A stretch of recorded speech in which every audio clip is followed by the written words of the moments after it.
Welcome to the first episode of the Forget the Critics podcast. I'm your host, Aaron Haig, and beside me is the other host, Libby Collins. On the Forget the Critics podcast, we'll be talking about and reviewing the latest and greatest movies. We will also be sprinkling in some older ones at times.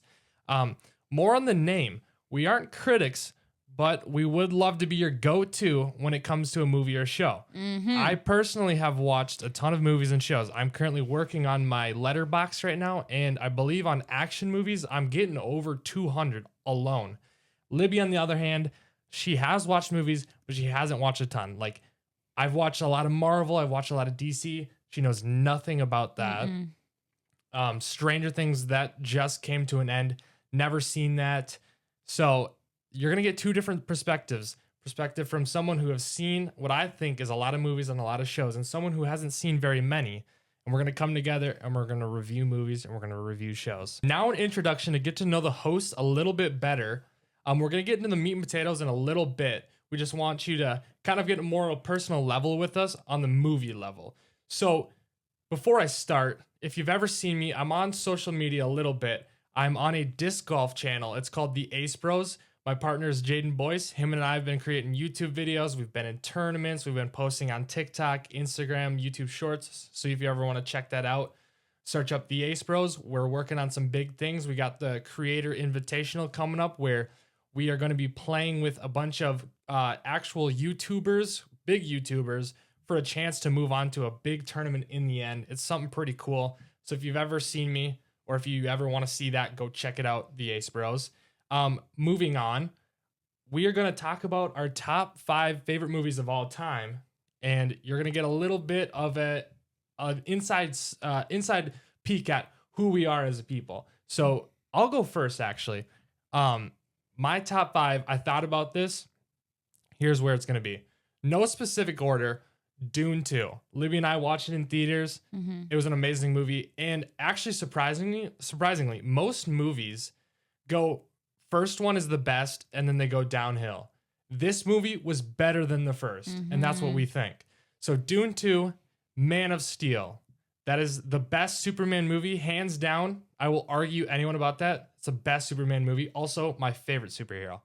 Then, from there, I'm going Avatar 1. We're going to be talking about the franchise. We're going to be talking about the new movie. But Avatar 1 is in my top 5.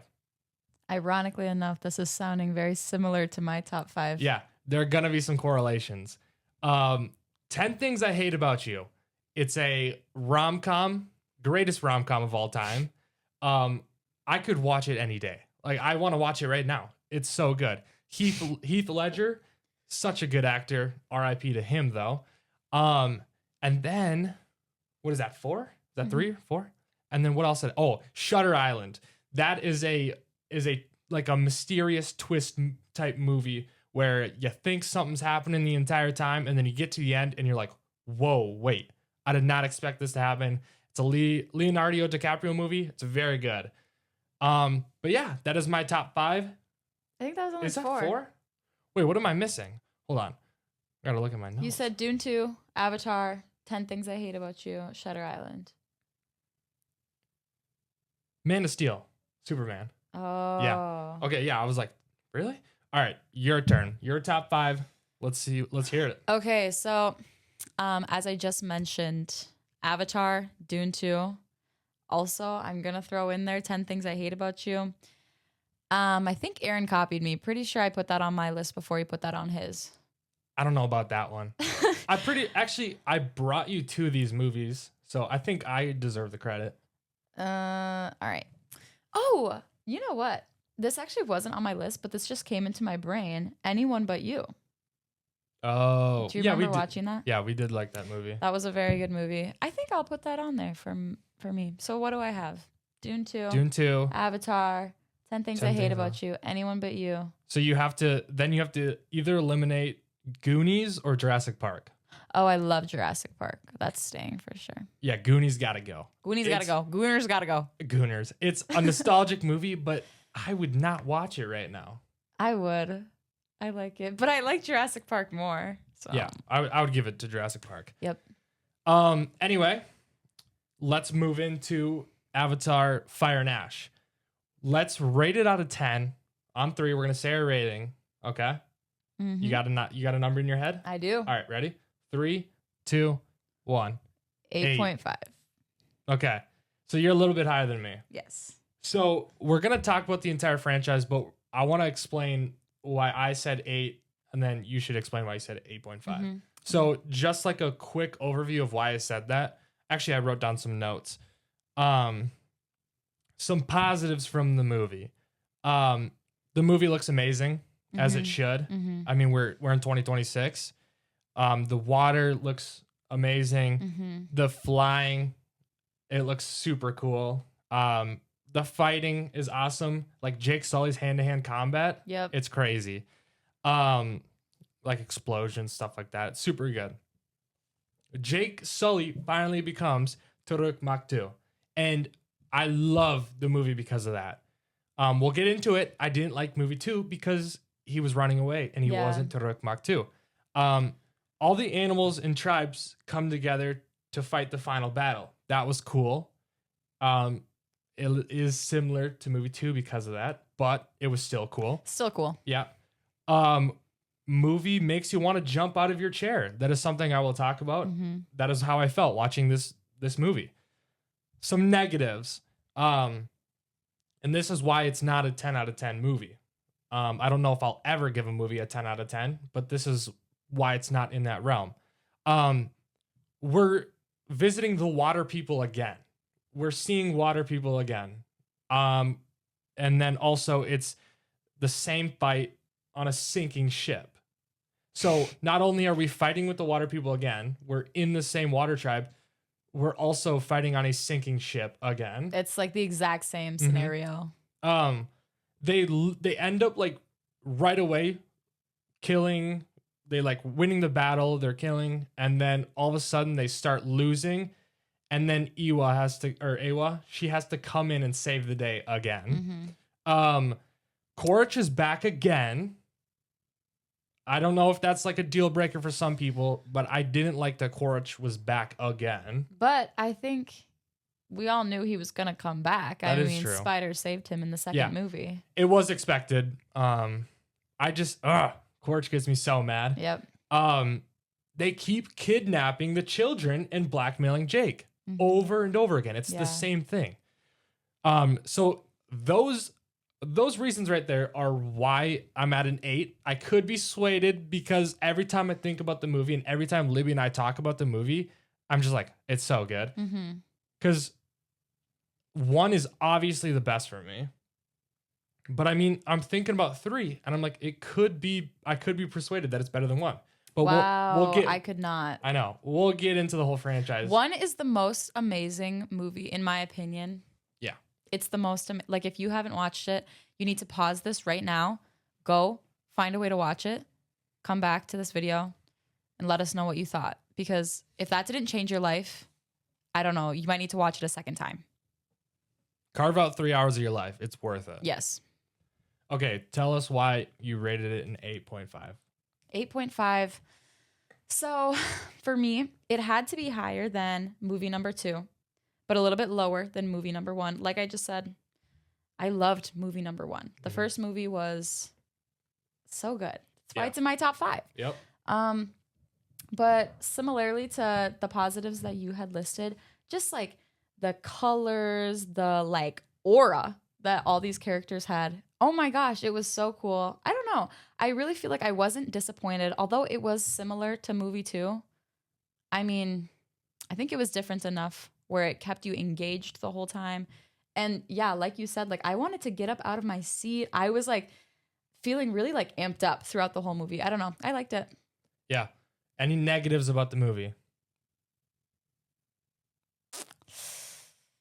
Kind of the same. Like, yeah. You didn't like how it was the same? Yeah. I mean, a little repetitive, a little bit of like the same pattern, same trends, Yep. but I don't know. I just feel like I expected those, so I wasn't necessarily disappointed by them. Right. Okay.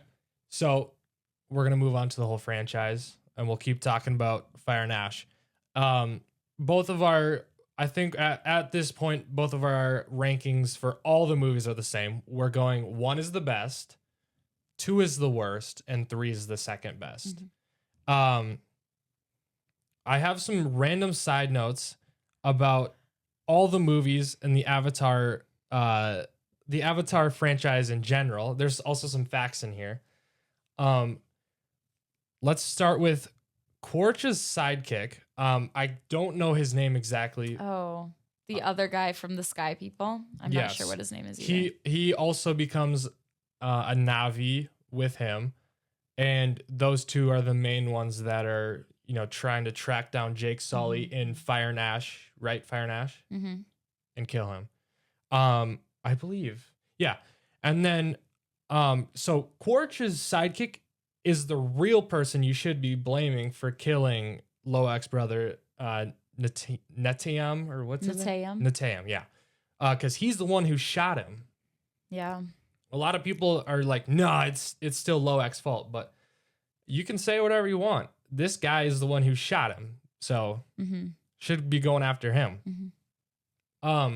Relating back to how we keep saying that the movie makes you want to jump out of your seat, the scene where Payakan, which is the outcast whale, which Loak is the one who bonded with him. There's a scene where he is way out past the reef, and Loak, he journeys to go find him because they officially banned him. And he was banned from his whole family. Yep, they said he's too dangerous. So Loak goes to find him, and which by the way, this is also another scene that's repetitive where Loak is out there trying to find Payakan, and he gets attacked by squids. Yep. And he drowns and is about to die and gets saved by a Tulkun. But besides the point, so Payakan, they find Payakan, and he ends up finding his original tribe, I guess you could call it. Yeah, like his birth clan. His birth clan. That's what they called it. They find his original birth clan, and they find the last living Tulkun from the clan, and he's like missing an eyeball. Like, he's like mutilated. Yes. He's got like scars and his eyes are gone. And I don't know, he's the last one left. And he said he told them that he only survived because he fought. And that's big for them because they're like against violence. Yes, the Tulkun do not want to fight. They think fighting only brings more killing. And so they've been against it.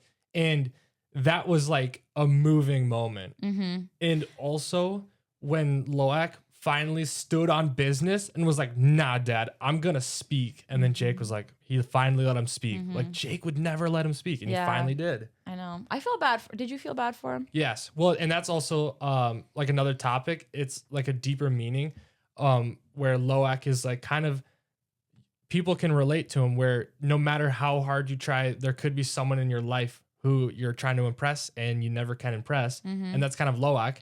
And also a lot of things in the franchise, or I guess I don't know if it was movie 3 that there's just some things that aren't answered, but he tries to kill himself.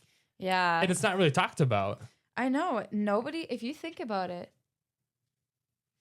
his parents don't even know that happened. They don't know that he tried to do that. The only people that walked out to him on the beach, which, by the way, the beach he chose to go to was close enough to the like village that everyone would have heard the gunshot. Everyone would have been able to find him quickly. Yeah. Like, he wanted it to be known, if he did follow through with it, he wanted it to be known that like that's what he did, which I think is so. Yes. I don't know. Also too, it's obviously it's not cool, but what I do find interesting about it, and actually like deep about it, is Loak is part human, and that also is another thing that shows that he's human.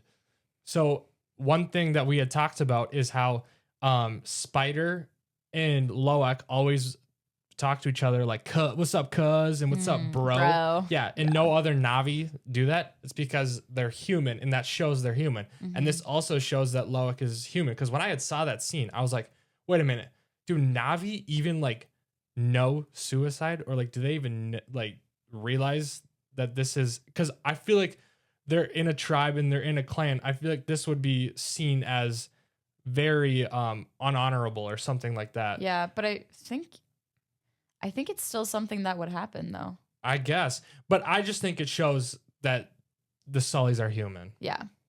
I And agree. I thought that was just another thing that I caught on to.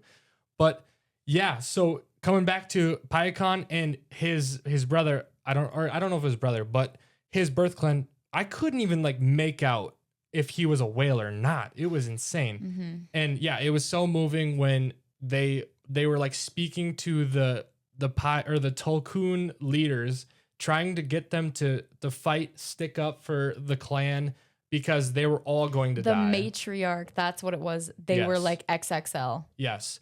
And they ended up convincing him, and that's what made me like jump out of my chair was when they finally fought. They dove underwater and they ended up shooting out on top of the ships. It was crazy. I wanted to scream, but I was in the movie theater, so I couldn't.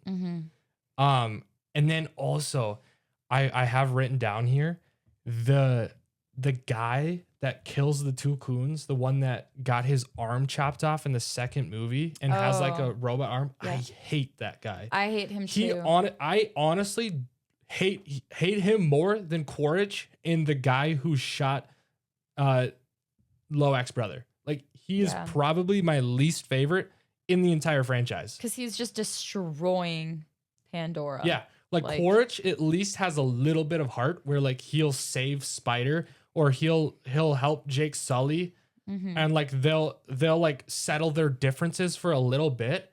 This guy does not care. This is really making me want to get into our predictions for the next movie. Yeah. When are we going to move into those?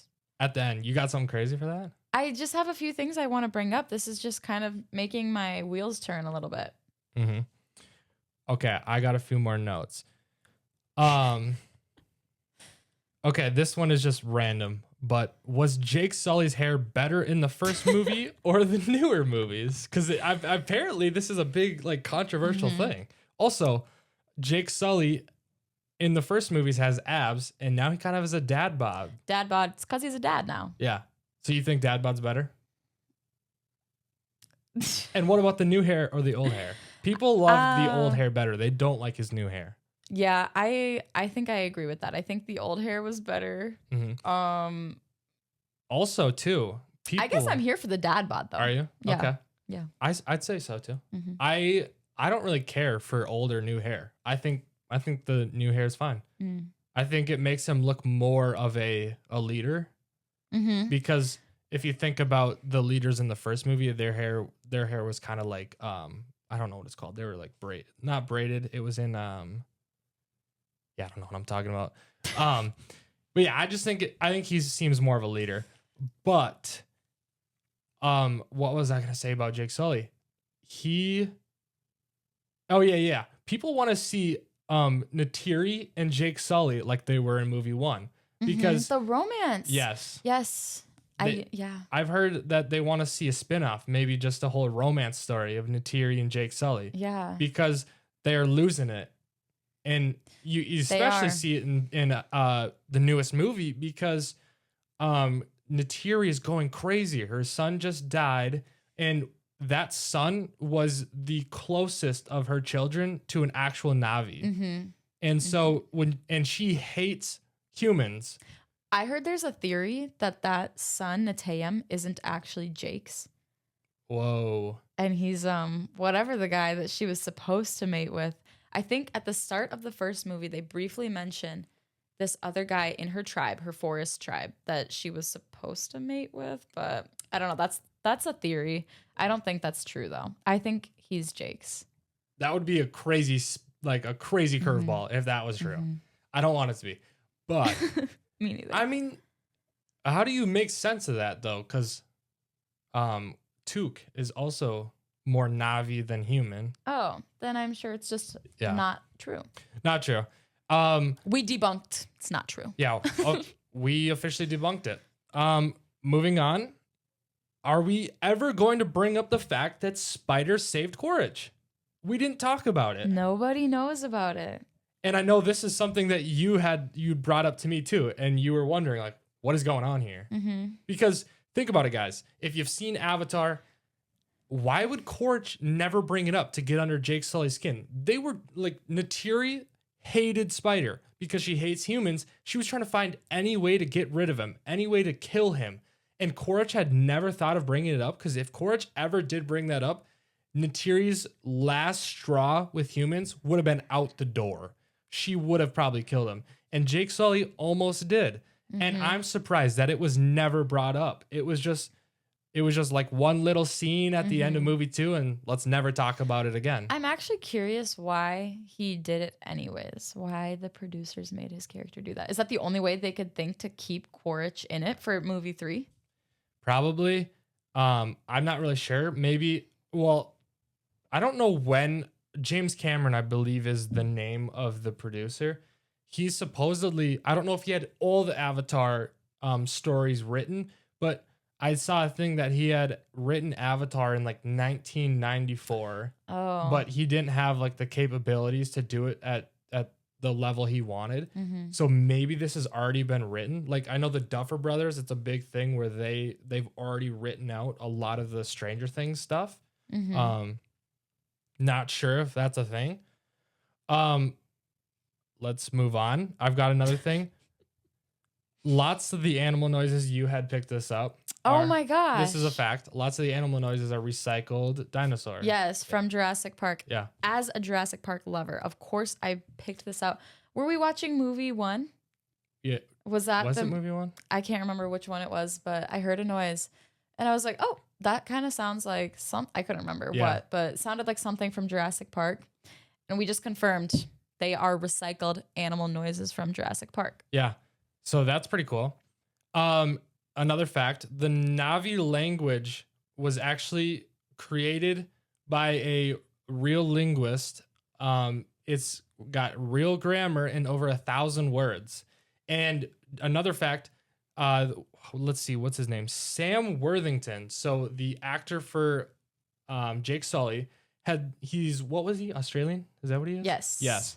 He had said that picking up the American accent was harder than learning the Na'vi language, right? Am I getting that correct? Yep. Yeah, I believe he had said that. That's crazy. Yeah. That's insane. And also, what type of American accent was it? Because we live in Wisconsin, so we got a Midwest accent. Yeah. I've heard the Midwest accent is the most easily understood for non-native, like, really, American, like, United States people. It's because we're the best. Could be. Yeah. Let's see. Another thing. Okay. Quaritch gave Jake Sully so much crap about being a traitor. But when he had met Varang, he folded so quickly. Yep. Like, you saw him come out with all that paint on his body, right where his uniform used to be. Yep. Talk about traitor. Yeah. He starts painting his body. He starts sleeping with her in the tent. Like, come on, brother. And Jake Sully keeps telling him to open up his eyes, and he won't. But he folded so quickly for Varang. Like, come on. And then let's see what else I got here. Sam Worthington and Zoe Saldana, she is the actor for Natiri. They had a little romance. Yeah, they had some chemistry. If you didn't know, if you've seen TikToks on your For You page, check them out. It's crazy. They had chemistry on the set, and in the early movie, they had some feelings mutual. And I guess Sam Worthington wasn't really on social media. He didn't really have any way for people to contact him. And so Zoe Saldana had emailed him confessing her feelings, basically. She slid in his email. She slid in his Gmail, guys. or whatever it was at Yahoo, whatever it was at the time, I guess. Yeah, confessing her feelings. And I don't know if it was a year later or what it was, but he had finally opened it and he had a girlfriend. So, and he's married now, right? I guess so. I don't know about her, but wow. And And like I always see these clips and it's like him like brushing the hair out of her face and everyone is just like, if only he opened the email. Yeah. Yeah. Lesson learned. Shoot your shot in person. Come on. Be brave. Mm-hmm. You don't want to get lost in someone's junk folder. Yeah. Or Spam folder. Or you're someone like me who doesn't open their email. Me too. I ended up throughout high school, I tried to like set a challenge for myself, see how many emails I could collect, unread emails, and I got over 10,000. Mm-hmm. That's crazy. Mm-hmm. I thought that was pretty achieving. Yeah, it is. Proud of you. Thank you. All right. Do you have any other thoughts on the 3 movies? I think I shared mine. Okay. I'm trying to think if I have anything else. I guess I'm trying to still figure out if we have actually seen the uncut scenes or not, because I guess there's a lot of people out there who don't know where to see the scenes with the deleted scenes. Mm-hmm. Or the movie with the deleted scenes. I feel like we watched the ones with the deleted scenes because I think a lot of people in comment sections are saying, man, I wish I could have seen this. And I'm like, I feel like I remember seeing that in the movie. Yes. A lot of the stuff we don't use normal streaming services when we watch these. Yeah. But I think ours had everything in them, and I would see TikToks and Yeah. people would be like, here's the scene where Jake and Neytiri chose each other to be each other's mates. For some reason that got cut out. And in the first movie there's a whole thing where Jake is on like planet Earth, and it's his whole backstory, it's everything. I don't know. I think it helps you understand his character a lot better and kind of like sympathize with him a little bit more. And a lot of that was cut out for some reason, but we saw all of that. Yeah, I agree. Because the Earth parts too. A lot of people will just be like, oh, well, why wouldn't you trade humanity to become a Navi and be on Pandora? Because Pandora is awesome. But also, you get to relate with Jake Sully on a deeper level because he was in a wheelchair. His legs didn't work. And he used to be in the military. Yeah. And he basically tried to kind of be the same as he was, but he didn't get treated the same as he was. He still tried to stick up for people. We see this scene in the bar where this girl is kind of getting harassed by this guy. And so he walks up and he just like pulls a chair out from under him or something, or hits him with a chair. I don't know. He pulls a chair out from under him and then jumps on top of him and starts beating him up. See, stuff like that is necessary because it shows you the character. Right. Of Jake Sully. Like, I feel like knowing who he was on Earth and then seeing who he was on Pandora, I don't know, it just makes it easier to connect the dots. Yeah, so exactly, and he does that. He sticks up for her, and then the bar ends up throwing him out and throwing his wheelchair on top of him. And so he just kind of lays there and he's just like taking in the scenery, and then these guys walk up to him and they're like, "Are you Jake Sully?" And then basically tell him that his brother died. Yep. His identical twin brother was supposed to be the Avatar. He was supposed to go to Pandora and he had done a lot of training. He was like super smart and like learned the language and everything. They were kind of living like very different lifestyles. And then completely. But Jake Sully is the better one because he had the military training. Because I'm sure his identical brother probably would have died on Pandora. I think you're right. I think his identical brother would have been very similar to Norm. Like, obviously very smart and knowledgeable, but physically lacking. I mean, he might have lived if he was the one actually in the Avatar, but I mean, you would have never seen the Neytiri story because he would have never had the balls to go into their clan. Yeah. And try and train. Who knows what would have happened? Yeah. I mean, that's a what if story right there. Yeah. But yeah, I don't think I have anything else to say about it. We do have confirmation for movie 4 and 5 from James Cameron. He said that he's going to move along and start producing them. I don't think we're actually going to see one until 2029. But we're gonna try and guess on what we think is gonna come. Maybe get some theories, what we'd like to see. So you said you got some. Let's hear it. So at the end of movie 3, Quaritch jumps off a rock, kind of like sacrifices himself. Yeah. And I think the producers want you to think that that's the end of him and you're not going to see him anymore, like he probably died. But that's not what I think. I think he's absolutely going to come back because I think there's no way all of these loose ends are just going to be left what word am I looking for? I don't know. Unanswered. Yes. Yeah. Unanswered. Yeah. I think there has to be something more with him because like you said, spiders saved him and nobody knows. And oh my gosh, I truly think he will have a change of heart. Jake, okay, they keep emphasizing how Jake says, open your eyes and like see the world. You can make choices for yourself. You have this whole avatar body. And I don't know. I kind of feel like in this next movie, maybe he will. I don't know. I like the idea, and I've never thought of it. I thought maybe that was the end of Quaritch, but I feel like I can go along with that, and I think there's a possibility because, I mean, with Jake Sully, there was so many times where he told him, like, dude, open up your eyes, look around. There are so many, like, greater things here. Like, the Na'vi are so amazing. Like, emphasize so much. We don't actually see him die. We see him jump. We don't see him die. Yep. Varang isn't dead either. And one thing that I did see on TikTok too, a lot of the theories that I see that I like are from TikTok.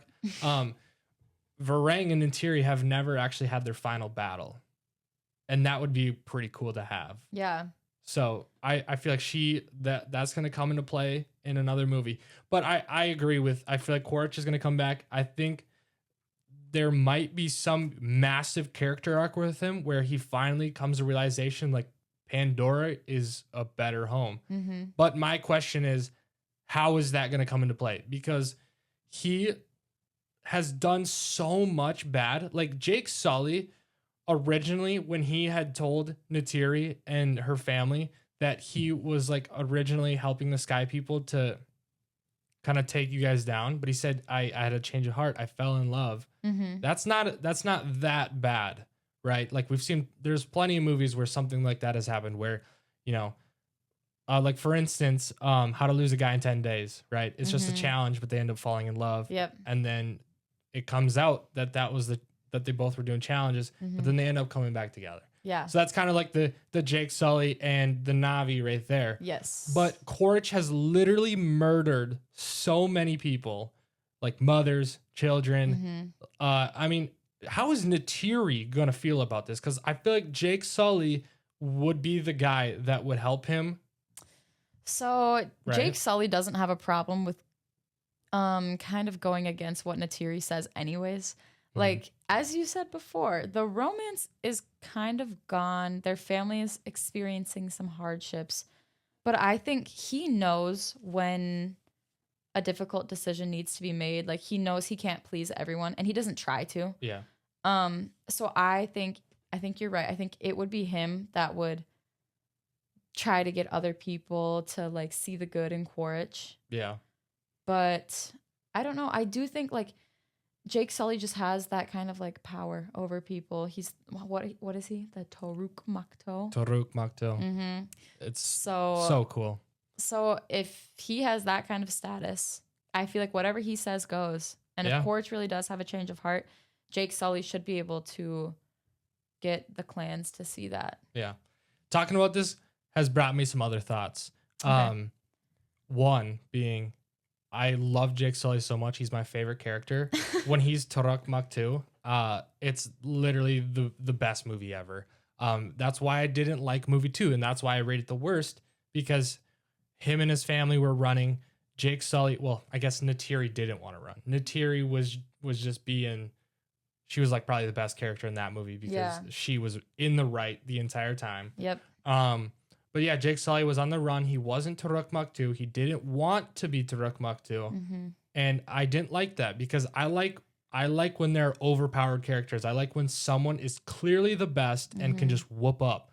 And Jake Sully is stronger than Quaritch because we have never seen Quaritch beat Jake Sully in a fight. Mm-hmm. And like a lot of the fights are hand-to-hand combat. Yep. Jake Sully almost beat Quaritch. I guess he has lost one fight when they were fighting in movie 1 when Quaritch was in the robot and Jake Sully was like fighting him like in his Navi body. Mm-hmm. But that was And Natiri came to save the day. I think she's my favorite. I love her. She's a baddie. She's definitely number 2. Like she is cracked. And like her bow and arrow skills make me want to know how to shoot a bow like that. It's crazy. Uh-huh. Yeah, so that's one thought. And then also, I wonder if maybe Jake Sully helps Quaritch like win over the people, but there's no way he's gonna be able to live anywhere around Natiri. So I wonder if maybe him and Varang like go somewhere. I wonder if like those two kind of like take the clan somewhere else. Or maybe they can bring the clans together. I mean, that would actually, I would love to see that because that would be a crazy movie because you'd have to do something big to convince those clans to come together. But Jake Sully could do that, I think. And I think the clans need to come together because the Sky people are going to keep coming back. They love Pandora. They love all the like resources and everything they can get from it. Mm-hmm. And I think ultimately the only way to overtake them would be if all the clans work together. And I think Jake Sully and Quaritch could kind of work up a plan together. Mm-hmm. And then, I don't know, this could all be completely wrong. I'd be so embarrassed if I was wrong about all of this. There's a possibility you will be. I mean, these are just theories. We have no idea. Yeah. I will throw out one of my crazy theories. And this could be a shot in the dark, but I have actually seen someone else make a TikTok about this. Mm-hmm. I want to see the Sully family move from clan to clan and learn all the ways. And I have seen someone post a TikTok about the next movie, them going to the tundra biome. Mm-hmm. And I don't know what's so cool about the tundra people, but I mean, it's another clan. Mm-hmm. It's another Navi way to learn. Yeah. So I think that would be very cool. And the Sullys are already unstoppable. I mean, just a human and a Navi combined, that's way better than a normal Navi because you've got human adrenaline mixed with the speed of Navi and their fighting skills. Mm-hmm. And Jake Sully too, he will never be beaten because he was in the military as a human. So he knows military fighting tactics and he knows Navi fighting tactics. He's got some crazy knowledge. So I think that would be pretty cool to see the Sullys moving from clan to clan, learning all the ways. Mm-hmm. And I saw something you're not gonna like. Oh boy, what? So I saw someone who noticed that Sam Worthington was. I guess I didn't watch too closely in the interview, but I guess he said some words that were leading people to believe maybe something happens to Jake Sully in the next movie, because I guess people came up with this theory that since his avatar body was created in a lab and was created for temporary use, it wouldn't be able to sustain him for like a normal lifetime, which for Navi people is like 150 years. So there's a theory that Jake Sully, it might be the end of him. But I'm kind of like, could they do that to him? There's no way they get rid of Jake Sully. He carries the show on his back. Who could step up? Loak? Or Kiri. Kiri? Maybe. I mean, she showed some potential in movie 3 with the way she can connect to Awa. Yeah. I mean, she is Awa's child, which when she was being way too dramatic when they were explaining to her, she was like, "I'm a freak. What's wrong with me?" Yeah. And Natiri's mom was like, "You're Awa's child." If I heard that, I would be like, "Oh, I'm literally the coolest person ever." Yeah, but she was like, that makes me even more of a freak. She said something like that. Yeah, that's what she said. Girl, take the W. Yeah, that's cool. Like you literally have powers. Yeah. Right? Because Navi don't have powers. They just know how to fight. Yeah. She has powers. She can control plants. Oh my gosh. So, However, the woman who voices her, I can't remember what her name is, but she's pretty old. yeah, she is. So is Quaritch. A lot of these people are getting old. Yeah. They need to, well, I'm sure they have started recording things for the next movie or 2 movies. I don't think they have because You think so? the reason why they might have started now, but the reason why I say I don't think they have is because James Cameron had originally said when this movie was coming out, so like a couple weeks ago, that if this movie doesn't do well, he'll hold a press conference and explain what he wanted to do for movie 4 and 5. Mm-hmm. But now that it's done well, which I think it has just hit $1 billion box office. And actually, if you didn't know, shout out James Cameron. He has officially, I think, set a record because he has 4 movies in a row that have reached over $1 billion. So he has created Titanic, Avatar 1, Avatar 2, and Avatar 3, all over $1 billion. This movie isn't doing as good as the other Avatar movies. I think Avatar 1 was like 2.9 million. Avatar 2 is 2.3. This one's at $1 billion. We'll see how much more it grows. Wait, what did you just say? 2.9, 2.3, 1 billion. It just reached 1 billion. 2.9 billion? Yes. I thought you said million, and then I got very confused. Maybe well, I did, but I meant billion. Movie theaters are kind of a dying art right now. They need to come back. They do. Yeah. Oh my gosh, nothing beats sitting in the cinema watching the movie. Yeah. The popcorn, the sound, like, I don't know. Libby the experience is very nice. Libby and I keep seeing these TikToks for these like crazy IMAX. Oh yes. Movie theaters. Oh my gosh. The screen is like, you're surrounded by the screen. It feels like you're literally in the movie. I want to know where these are because like these people were sitting in these like pods. Like they weren't even seats. It was like a literal pod. Definitely like, floating not in the air. Definitely not in Wisconsin. So if there is one, let us know in the comments. Yes. I think that is everything. You got anything more to say about Avatar?